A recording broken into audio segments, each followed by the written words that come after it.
Hey guys, I want to share with you a very important metric that way too many business owners, contractors don't measure. And what we're going to talk about to start with is something called NSLI. This is net sale per lead issued. And let's just say, let's talk about what is a net sale. Say that you contracted $1.6 million in revenue for the year and $100,000 canceled. That would leave you with $1.5 million in net sales. So here we go, $1,500,000 in net sales. So now let's talk about leads. Say you brought in 1,000 leads, but you didn't get to meet with all 1,000 of them. You only got to meet with 600 of them. Okay, so these are leads issued.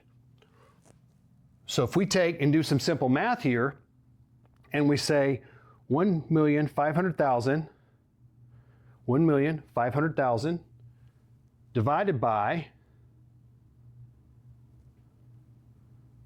600, okay, equals,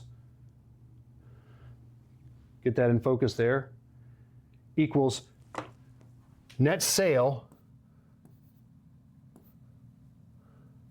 a net sale of $2,500.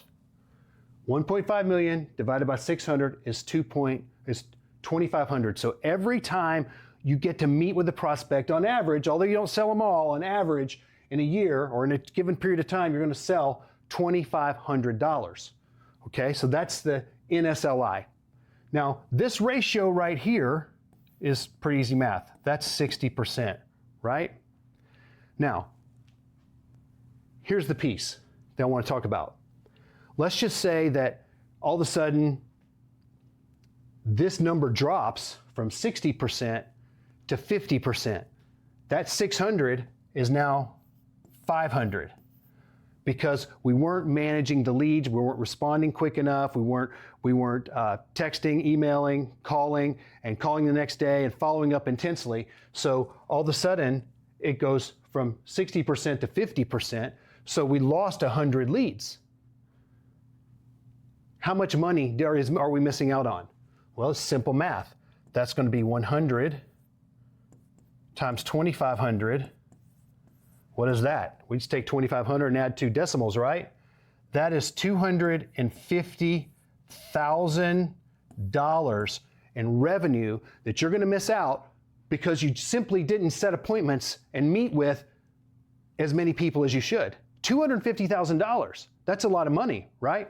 Now, let's just say that you've been running 60%. What could you do to make that 70% and gain 100? 100 more appointments on the same 1,000 leads. Again, that's $250,000. What we're talking about here is the set rate or the issue rate, depending on how you measure it. The set rate or the issue rate. What are you missing out on by not measuring this? I know contractors that have lost more than $1 million a year because they didn't have their number. I know contractors that have lost more than $1 million a year simply because they didn't have their eye on that number. And someone in certain positions doesn't follow through, doesn't follow up intensely, doesn't have any skin in the game, and guess what? The business loses a lot of money. Friends, keep your eyes on the key metrics, and that's one of them.